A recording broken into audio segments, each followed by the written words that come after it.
السلام عليكم ورحمة الله وبركاته. العيش الصعيدي البلدي. أفضل طريقة تخمير العيش في الجو الحر هي تحت المروحة.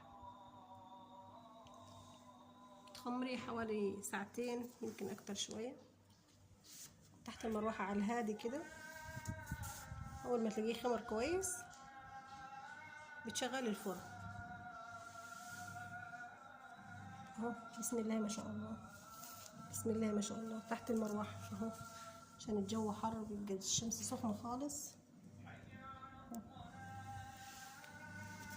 قولوا ما شاء الله، اللي شايف الفيديو يقول ما شاء الله. شوية كده وهنولع من الفرن. ايه رأيكم في العيش البلدي الصعيدي ده؟ ما شاء الله، اللهم بارك.